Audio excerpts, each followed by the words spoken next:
If fashion is your thing, eBay is it. eBay's where I find all my favorites, from handbags to iconic streetwear, all authenticated. For real. This time, a little Supreme, some Gucci. I even have that vintage Prada on my watch list. That's why eBay's my go-to for all my go-tos. Yeah, eBay. The place for new, pre-loved, vintage, and rare fashion. eBay. Things people love. This is a message from sponsor Intuit TurboTax. Taxes was getting frustrated by your forms. Now, Taxes is uploading your forms with a snap, and a TurboTax expert will do your taxes for you. One who's backed by the latest tech, which cross-checks millions of data points for absolute accuracy, all of which makes it easy for you to get the most money back, guaranteed. Get an expert now at TurboTax.com. Only available with TurboTax Live Full Service. See guaranteed details at TurboTax.com/guarantees. I think that Shakespeare and everybody else who writes or tells stories or writes poetry in these veins is really interested in kind of like the nightmares and the dreams and like wish fulfillment of just very intrinsic parts of human nature.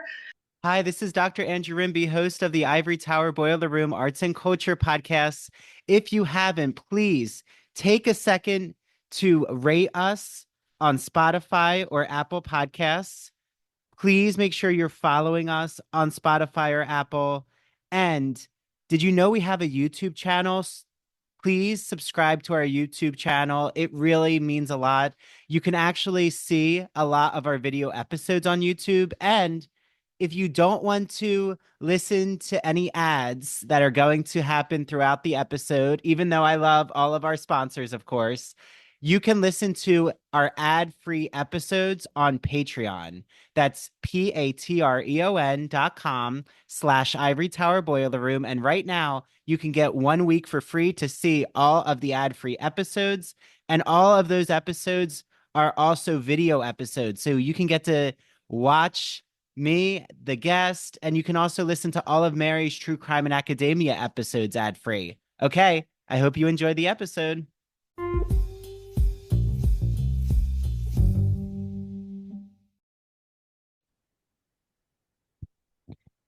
Hi, everyone. This is Dr. Andrew Rimby. Welcome back to the Ivory Tower Boiler Room. Today, the tower is fully ready to go with fairy tales, fantasy.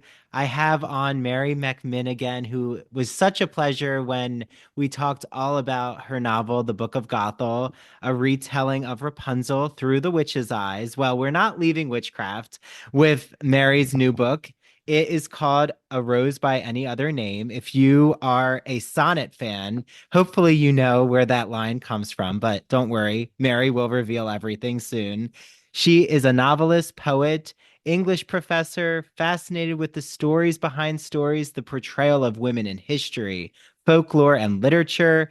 She is the author of the Book of Gothel and a poetry chapbook called Wolfskin, which won the Elgin Chapbook Award, a graduate of NYU's MFA program. She's won the William Faulkner William Wisdom Award. Oh, as I would say to my students, nice alliteration, for a novel in progress. And she even received a grant from the Sustainable Arts Foundation. And when she's not doing everything else she, has her hands in, she is the poetry editor for Enchanted Living. So welcome back to the Ivory Tower Boiler Room, Mary. Thank you. It's so good to be here. So I have to just ask, the conversation we had with the Book of Gothel, I thought it was so fascinating how you think about the power of fairy tales. And I'm curious, what the process was for you to leave the fairy tale realm of sorts and that fictional realm into historical fiction, actually bringing in William Shakespeare and kind of combining. It seems what I love in A Rose by Any Other Name is it's this dark fantasy meets historical fiction. How did that process go for you as a writer? So I actually have been wanting to write a retelling that focuses on Shakespeare's mistress, who was supposed to have influenced his sonnets. I've been wanting to write that since I was about 21. Um, Mm. so that one was actually first. And then later, I wrote the Book of Gothel as like a kind of escape because I love fairy tales, and it was like a big I was living in Michigan in the winter, and it was a way to sort of like get out of my head and you know, have a good time in a place where it was negative 30 degrees outside and it was Oh like no. snowbanks in my yard. um, so yeah, so arose. So it wasn't like the same book that it was, but it was. I went to London and I like walked around Stratford upon Avon, and what else did I do? I went to a play I went to see As You Like It at the Globe, and which for a long time was my very, very favorite Shakespeare play. Um, anyway, so I had always wanted to do that. And I think that the idea that connects the two things is just that I'm really interested in stories that are passed down and the way that they encapsulate bias, the bias of the writer, the bias of the storyteller, the bias of like the culture that it's propagated through, and then trying to imagine what how would the story be if that bias had disappeared from it, like if it was gone. And so that's what I wanted to do with this, and that's sort of the same thing that I wanted to do with the Book of Gothel. So it's not it still has the fantasy element, and it still has like a folkloric vibe in a lot of ways. Like there's Elizabethan flower magic, and there's candle magic, and then there's mythic goddesses like there in the operating in the background. But it it's still that retelling of a story that I think is super biased. Like I always felt Rapunzel was a very misogynistic like story, the way that it was originally told. And I feel like Shakespeare's sonnets are like worse. Yeah, how so? Like, why do you think it might even be even more misogynistic?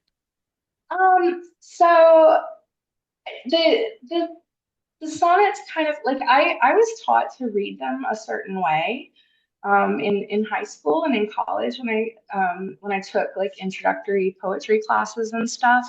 And the way that you're traditionally taught to read them, at least back then, um, was that the sonnets, they seem kind of mean, but it's basically like, well, the words mean something different now than they do then. Like, so for example, there's that line in Sonnet 130 that talks about the breath that from my mistress reeks. And the word reek isn't supposed to have meant the same thing that it does now. Like, it just means, wafts out of her mouth, right? Yes. And that's the kind of thing that I was taught. And I used to really love Sonnet 130. Like I thought it was the most romantic poem. It was just like, and that's the My Mistress Eyes Are Nothing Like the Sun poem. Um, Yeah, I was gonna say, and are you okay, Mary, actually like in real time reading the sonnet for like all those sure. listening who like, haven't read a Shakespeare sonnet in a long time? Yes, sure. I'll do it. Oh, thank Let's you, see. Mary. Yeah. Let's see. Let's see. All right. Are you ready? Yes, I'm ready. My mistress' eyes are nothing like the sun. Coral is far more red than her lips red.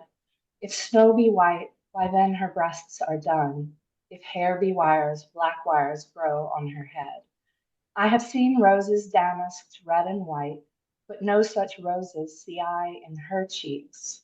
And in some perfumes is there more delight than in the breath that from my mistress reeks.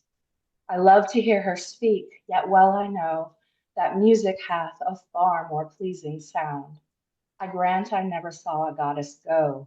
My mistress, when she walks, treads on the ground. And yet, by heaven, I think my love is rare, as any she belied with false compare. Mm. Yeah, so when you were taught that, like what was I always like have said to my students, I just got off of teaching like the sonnet, and like the rhyming couplet, the last two lines, right, is supposed to sum up everything of the essence of what Shakespeare is really trying to deliver to you. Like, Mhm. what was that classic interpretation? So the classic interpretation is, and you're probably familiar with it, is that Shakespeare's sonnets are supposed to be a response to the Italian sonnets that were popular during his time, and the Italian sonnets idealized this like fair-skinned, blonde-haired, blue-eyed, cruel mistress who was like cold and was refusing the speaker. And so the Dark Lady sonnets are supposed to be a response to that. And he is saying, my mistress isn't what this other idealized mistress is, but I love her anyway. And so that's basically the gist of that one poem. Like it's the one that's widely anthologized and supposed to be emblematic of that concept, right? Like, I've never seen a goddess go, but my mistress, when she walks, walks on the ground. What does he say? I've seen roses red and white, but no such roses see I in her cheeks, right? So that's the traditional interpretation, and I read it that way for many years, and I thought, oh, that's romantic, and I love the way it sounds.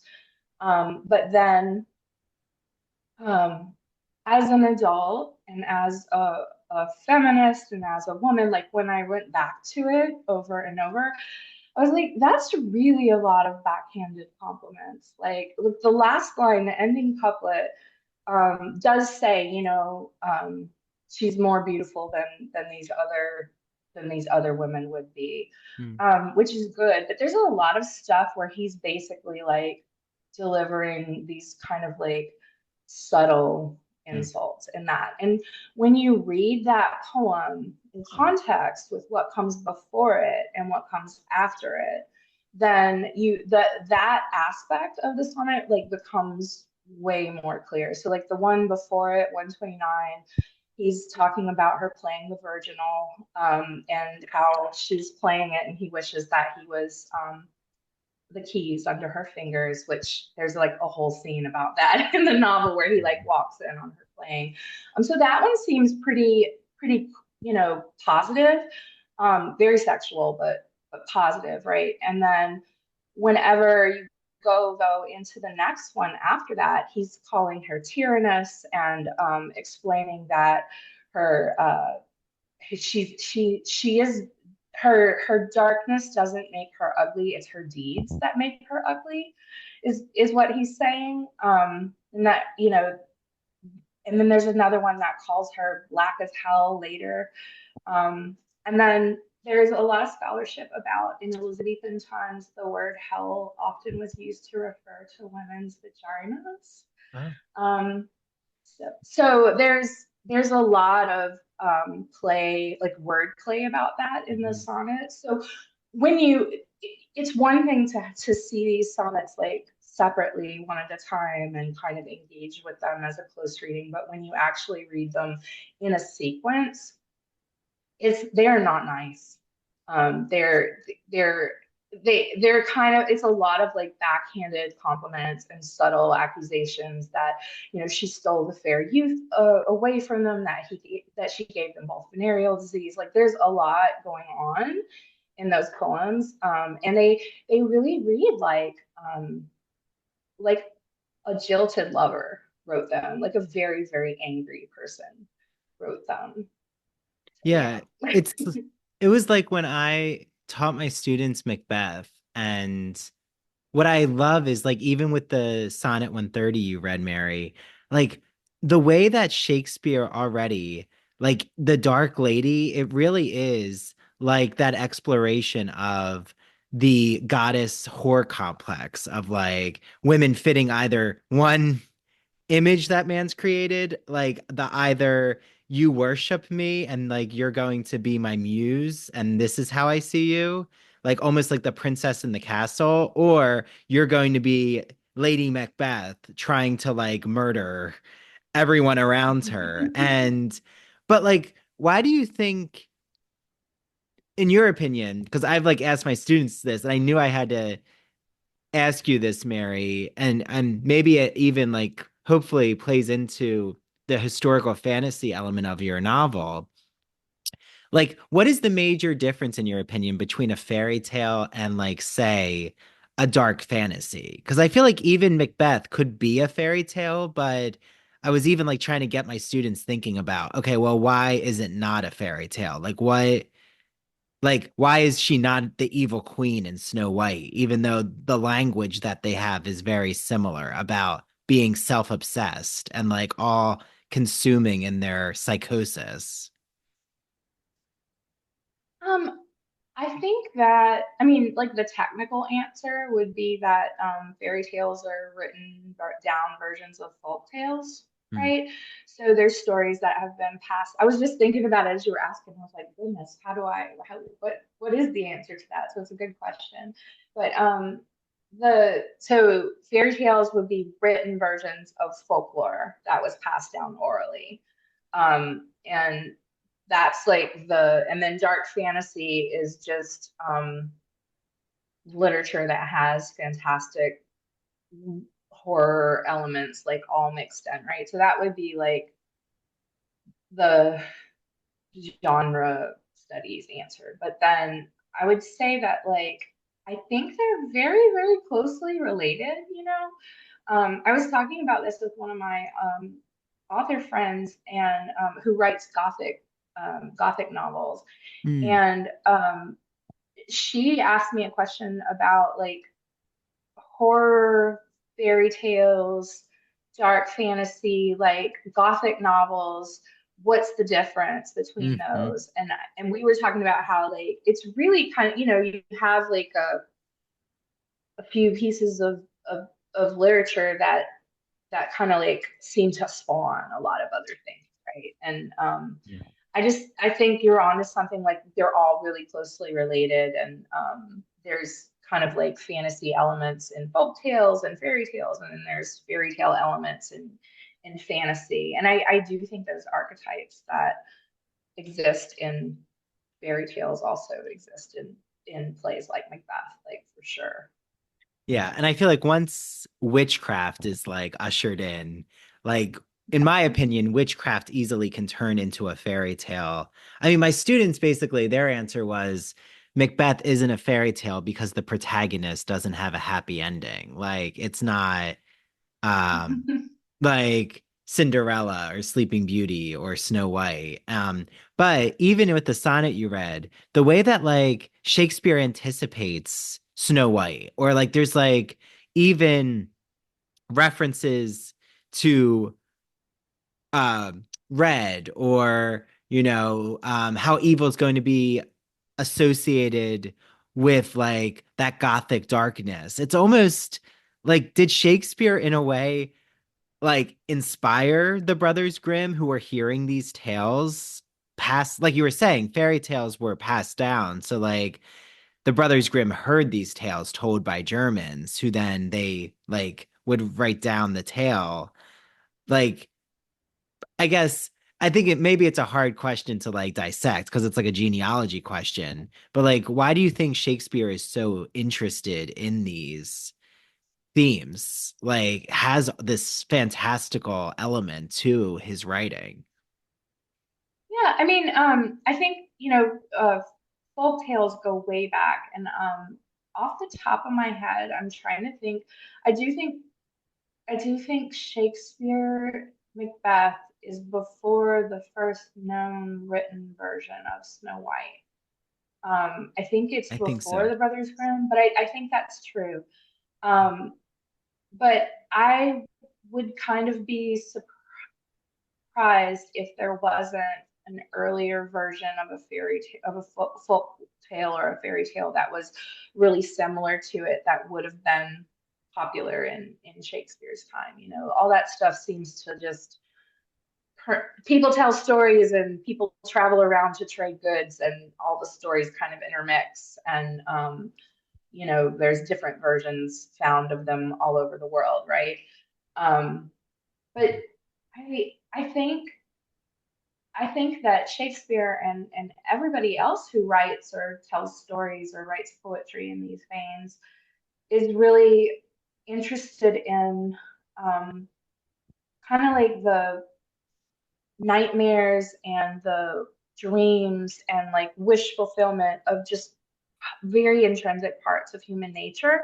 And I think horror does that. It explores the anxieties of people, and then fantasy explores like the heroism and this desire to be important and the quest, and wish fulfillment. So I think they're just all different ways of exploring these deep anxieties that have probably existed as long as people have existed, right? Yeah. Well, and your protagonist, Rose, like you have a whole opening section, which I love, is like how she was named Rose, which does have like a very fantastical element right away because her mother christened her that name because of the thorny blooms in her mother's garden. So it's kind of like, it just reminds me of how in fairy tales, usually like the pricking of the finger and like how blood is in Sleeping Beauty, Snow White. I mean, even I guess you could read Little Red Riding Hood's like cape and why is it blood? Like that um escape from innocence into adulthood and how like perilous and treacherous it is for young women, especially if they're like encountering predatory men. So like, what was it naming her Rose, which also right appears in the sonnets, too multiple times. Like, why was that such an entryway for you? Like, you knew, okay, I have to like go with Rose as my protagonist name.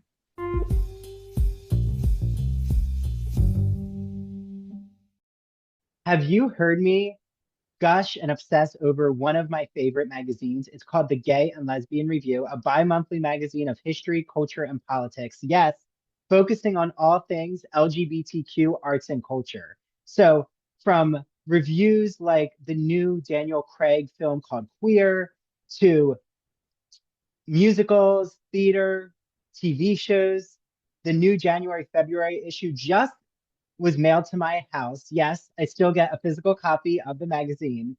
There is a discussion about sodomy at the court of Louis the 14th, how Mark Twain was bottom shamed. Yeah, I know. A scandalous title. I'm really curious what that means. And just so many conversations that will have you doing a Google search to find either the book that's being reviewed, the TV show that's being talked about, the film that's being discussed. I love the Gay and Lesbian Review. And they gave us an exclusive code. So all you ITBR listeners, make sure that you write down the code ITBR50. Go to glreview.org and you can get either the digital or print subscription for 50% off. Yes, 50% off. Use that code ITBR50. I hope you enjoy your reading. So you all know that I am such a fan of musical theater and classic movies. So I can't wait for you all to listen to one of my good friends' podcasts. It's called That Old Gay Classic Cinema, hosted by Christian Garcia. It's a podcast that looks at classic cinema films that we know and love.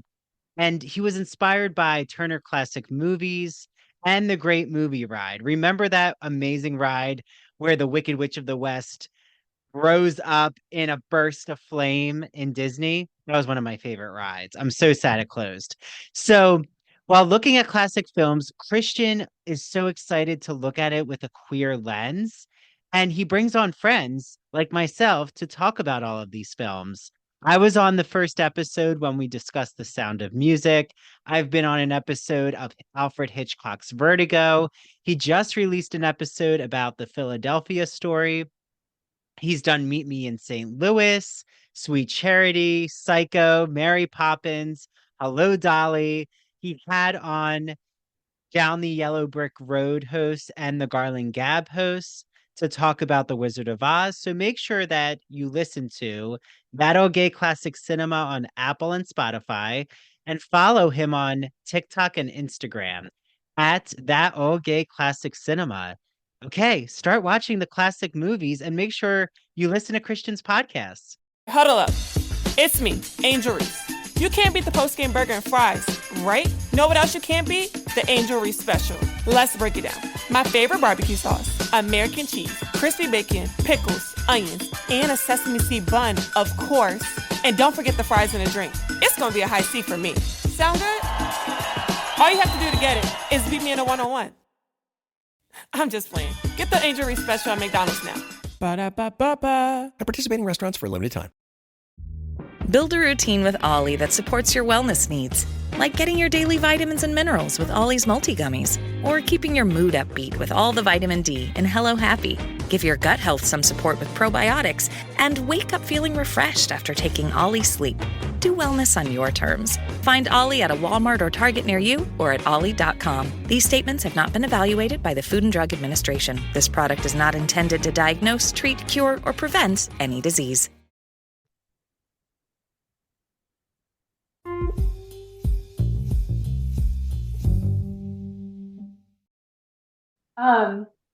Well, so there's several there's several reasons why I picked Rose as a name. I tried to do most of my kind of like intentional inspiration from Shakespeare's plays to try to like say, okay, well, just like all artists and writers, like his work is inspired by his life in some way. So, what are the names that pop up many times? The words that pop up. And there's several plays where there's a character named Rose or Rosalind. Like I said, my favorite play for a long time was As You Like It. It's just there's so much like wonderful subtext in play with gender and sexuality. Like it's a really fabulous play. And so Rosalind was a big inspiration for Rose in the story. And she also has a cousin who travels around with her, Celia, who's an inspiration for Cecily. There's a lot of criticism around them both being bisexual.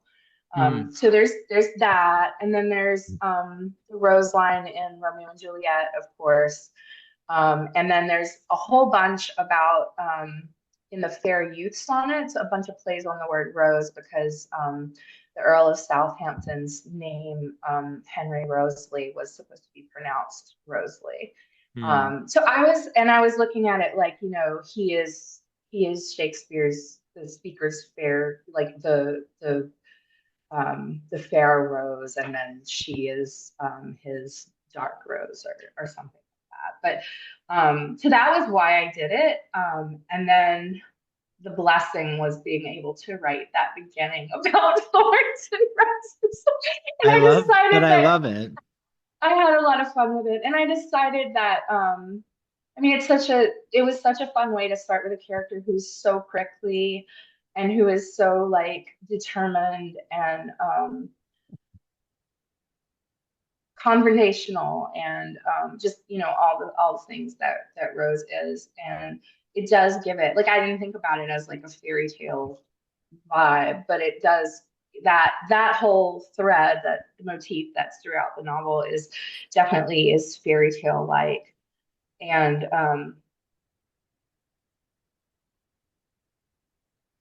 I had something else I was going to say, but I forgot it. But yes, it's very so I was really concerned as I was writing this. I'll keep this brief, but I was really concerned as I was writing the novel that naming her Rose and calling it a rose by any other name and playing with that was going to be like super cliche. Because of, roses and love and, like I wanted to do it because it was in Shakespeare, but I decided that like the only way out was through.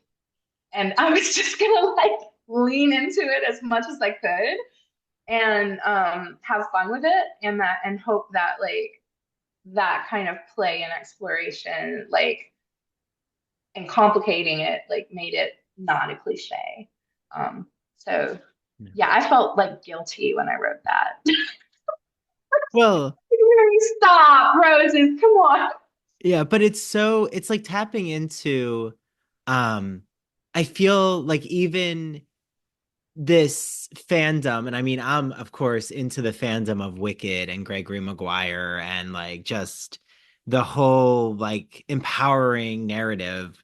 But even like Wicked, like I always say, Mary, you are, in my opinion, like under the tutelage of Gregory Maguire. Like you're part of like a new generation of like retelling fairy tales, but also like thinking about the human consciousness. And like in my opinion, the reason like Wicked and your books just speak to so much of our psychology is because fairy tales tap into universal emotions. So it's like going through that journey, that hero's journey through obstacles.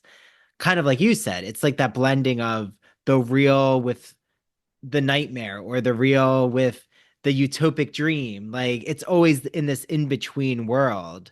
And like I wonder, do you feel that even with A Rose by Any Other Name, the way that you're able to like go into the historical fantasy of Elizabethan England through Rose, but also like encountering Shakespeare, a young Will Shakespeare along the way, also lets you speak to political and social discussions that are even contemporary nowadays, like through almost this escape. Like you don't have to really tackle the monotony of just like the crises of everyday life happening now, but it's like you can like look to the past to try to explain the present.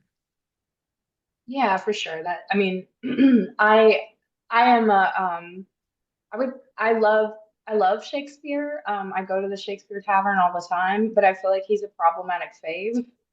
Mm, Um, and I feel like later in his career he was better about writing women.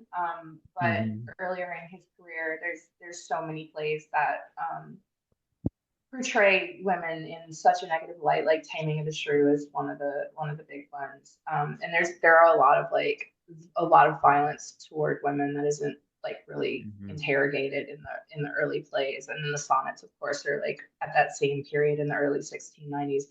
So um, his writing has a lot of the problems that we see. The way he portrays women is the way that women are still portrayed in a lot of places and um, society, you know, across the world. That, like you said, the virgin whore complex, that's super big in the sonnets.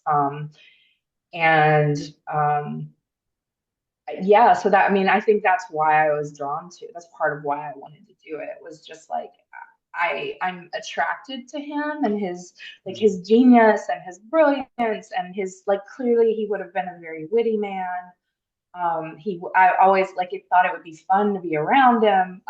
But I also feel like he probably was a little bit of a narcissist and you know, cared a lot about what people thought about him and probably made some um, enemies along the way, you know. And that I think that there are a lot of men in current society who behave that way. And I have myself encountered some of them, especially in my younger years. And I wanted to, like, personally, been involved with men like that. And I wanted to kind of like, yeah, but what if it wasn't the way he said it all in the sonnets? Like, what if he was just angry and like, you know, wanting to like destroy her reputation, like get her back for everything that he perceived that she did in his like squirrely little mind.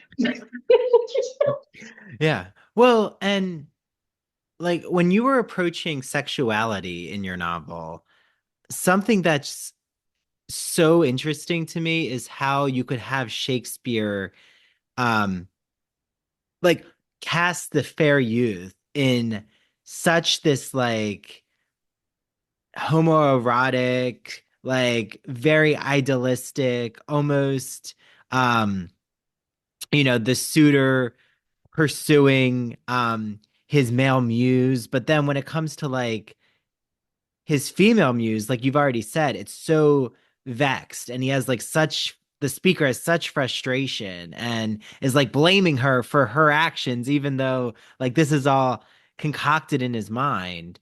Like, does it, in your opinion, like say something about like just gender relations or even like how sexuality is at play during Shakespeare's time, or maybe even what he's going through in his own mind, since I know you read a lot of Shakespeare's biographies to get into this frame? Yeah. So there's there's laws and stuff that's passed at this time around homosexuality between men. So we know like what the attitudes were towards that, at least officially, according to the crown. Um, but there's not a lot written down about lesbian sexuality during this period. And um, I read some books that took letters between women and kind of like extrapolated that. But I think so. If you about Shakespeare, if you accept the premise that the sonnets are inspired in some way by people he really knew, which is like a controversial premise, I'm well aware of that. But I'm writing historical fantasy, so I get to do that if I want. You're allowed. You're allowed. Yes, and I'm a poet, and all the love poems I've written are like very well inspired by real people. Like it's not fully true, but there's fictional elements, but it's there. But when you read the Fair Youth sonnets, he at first, I guess, and this was something I think he wanted to talk about too, like what is the story of the whole sonnets, right? Yeah. So the sonnets are generally divided into three groups. The first 17, I think, are sonnets entreating the fair youth to marry and bear an heir. And there's a lot of agreement among critics that they were written on a commission. Like somebody asked Shakespeare to pay him to write these sonnets convincing someone to marry. And then sonnet 18, I believe, is the one that kind of turns on a dime and goes from like, hey, you should marry and make a copy because you're so beautiful, to I kind of love you. Like that's it, it just completely changes. And that's let me see. I think I've got the one right, but yeah, that's Shall I Compare Thee to a Summer's Day. And it really just turns into something that is like a beautiful romantic poem versus this kind of like more formal, you're supposed to do something and you should do it, right? Like an argument almost. And then from there, you've got sonnets where he's like the speaker is staring into the distance at night, unable to sleep because he can't stop thinking about the fair youth. There's sonnets where he's mad at the fair youth for like being with the dark lady. There's like a whole story there, and it really reads like when you read them in order, it reads like someone who came in contact with this person and then like fell in love with him, but like didn't know what to do with that feeling at all, and was kind of tortured by it. And I've always thought that was a haunting story, and I wanted to tell that, and I'm a big fan of the Earl of Southampton theory, the Henry theory, and that's the one I went with in the book. He got the first sonnets kind of map with some things in his life, like he was supposed to get engaged and he like refused to get engaged during this period. And then there's the Rose connection, and there's a few other things that he was Shakespeare's first two long poems were dedicated to him, and there's a rumor that he lent Shakespeare £1,000 during this period. So there's a whole bunch that like puts it with him. And that was like the very first when I really sat down to write this time, the first thing in my head was this image of Henry looking at Will, not knowing that Rose was watching, and he had like this longing on his face, and Rose saw it, And that was like, it wasn't about Rose and Will, it was about that moment. So I've just always wanted to, I thought that conflict was really interesting and I always wanted to write it. And then I was really interested in like contradicting the Dark Lady sonnets too. Yeah. Well, and I don't want to let go what you said because I feel like it's so important, which is like historically sodomy and like specifically sex between men like has this criminalized history like from Elizabethan England and like onwards in England. That why do you think why do you think, I guess, first, like female same-sex desire doesn't get put under the same scrutiny, and then like whether that like entered at all into like your imaginative thinking about like Rose and the novel's premise with sexuality and queerness between women, but also um do you think that there's any connection with female same-sex desire and witchcraft, like even like with those who were persecuted as witches? Yeah, I mean, what I what I think about that is that I think it was very hard for people to imagine sex, for men to imagine sex without a penis being involved. If that makes sense. Like it just, I don't think that women's sex, I mean, it's that one of the things that surprised me when I was researching this was that women's sex, there was actually a pretty healthy conversation between like, well, not, I wouldn't call it healthy, but like a raging conversation between like this idea that women had desire um, in this period versus like the virgin, the ideal cruel virgin who was like cold and standoffish. And there was there was that whole thing about cuckoldry and that appears in Shakespeare's plays. But it's always with women, it's always about like being promiscuous with men. And it just I don't know. The only way I can explain it is just like it wasn't talked about. Women's sexuality was assumed to be a certain way, and it just sort of flew under the radar. I don't know enough about it to really say. Apart from that, though, I forget the other part of your question. So do you feel like there's a connection between female same-sex desire and witchcraft in this period?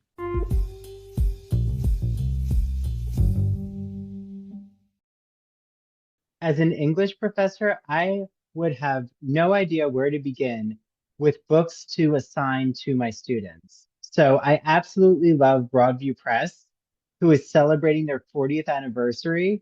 Broadview Press, they publish classic works of literature, academic, humanities books. I've read so many of their books, and I've always loved whatever conversations being discussed, from the philosophy of sport, indigenous philosophy and Native American culture, vampire literature, The Wonderful Wizard of Oz, new edition that just came out just in time for Wicked fandom, folk and fairy tales. My students love the different Cinderella and Little Red Riding Hood fairy tales that we discussed. They always have a really exciting collection. So head on over right now to broadviewpress.com. Use the exclusive code that they gave us, Ivory Tower, for 20% off all of your orders. I hope you enjoy your reading, and please let me know and DM me with the books that you're getting from Broadview Press, because I'd love to share it with Dylan from Broadview Press, who always is curious to see what the Ivory Tower Boiler Room community is purchasing. So enjoy your reading, and I hope you discover even more exciting humanities works.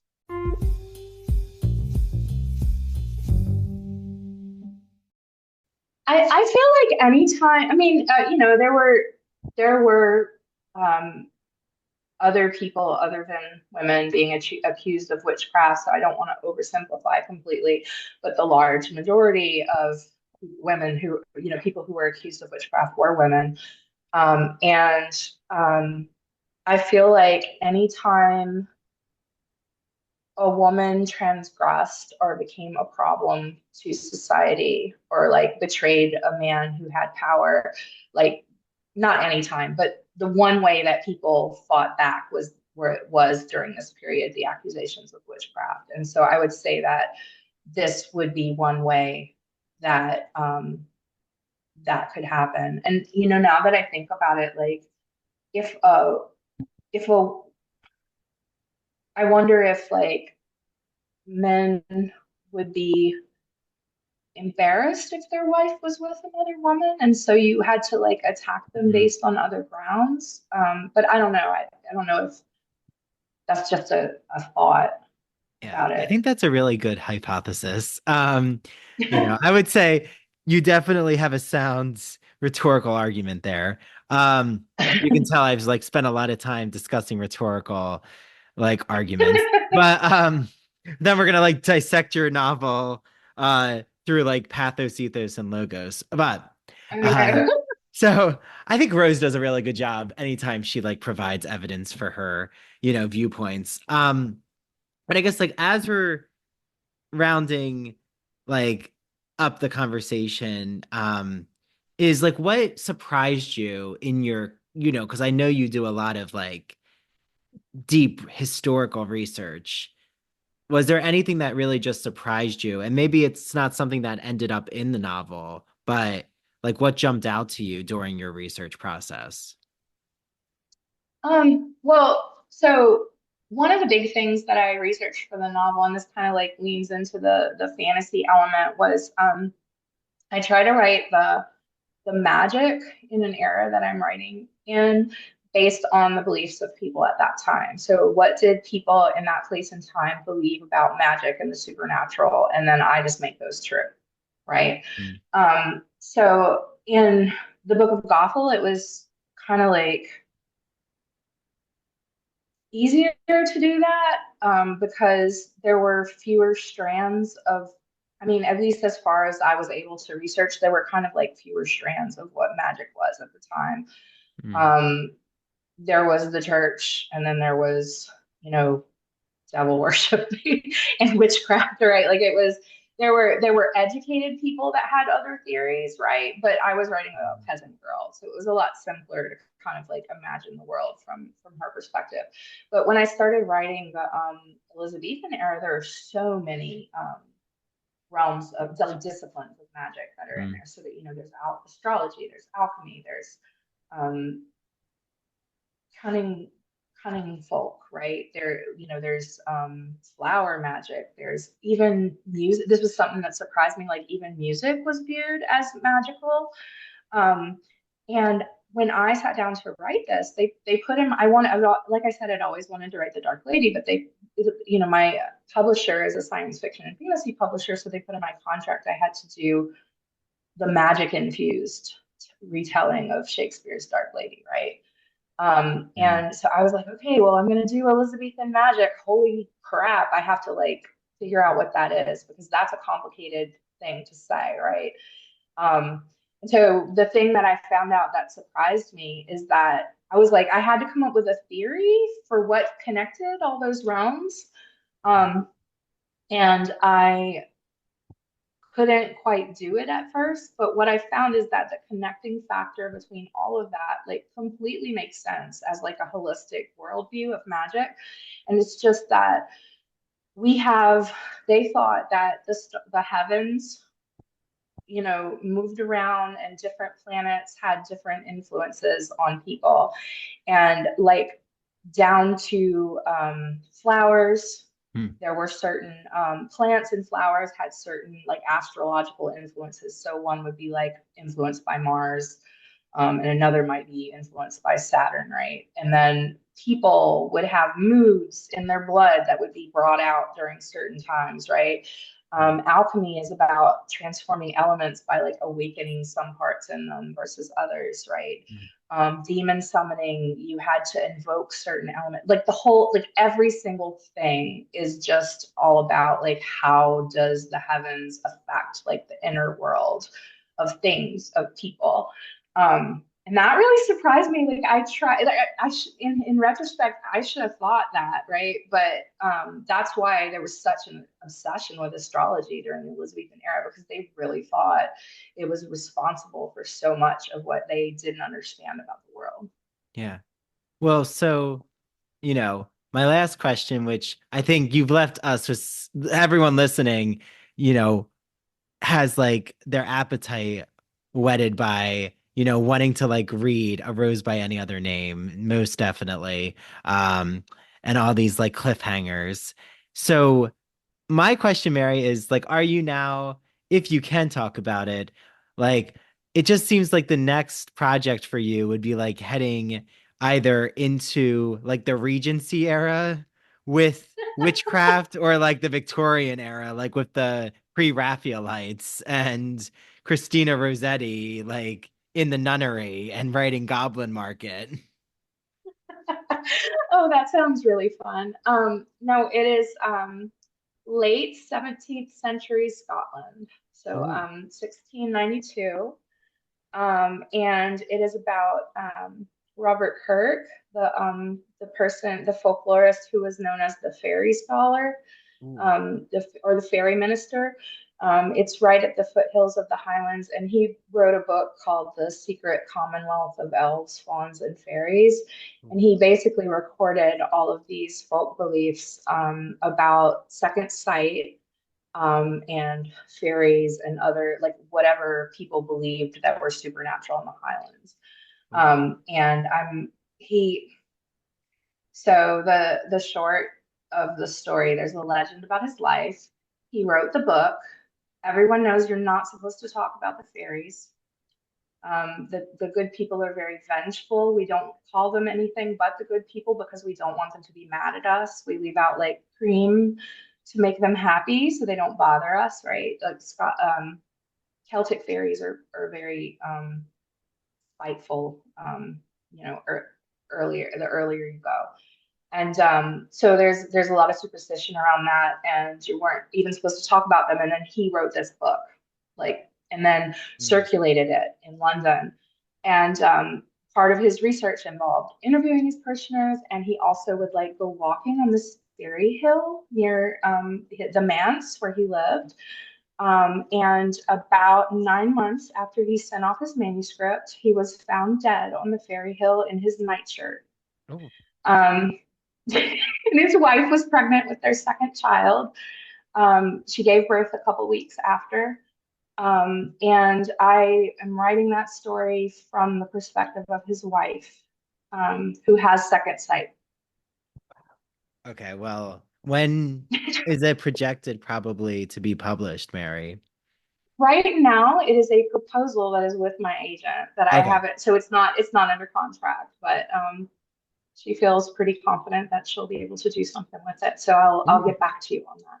Oh, exciting, exciting. Okay, well, so how can everyone, follow you, Mary, on social media? And then obviously on your social media channels, they'll see like the link to get your books, and, be now part of the Mary McMyne fan club, which is a very fun place to be. Um, my website is marymcmyne.com, and then on all different socials, I'm just at Mary McMyne. Yeah. So you can find me on Instagram, on Threads, and on Facebook. I am no longer on X, and Yeah. I've never been on TikTok. Sorry.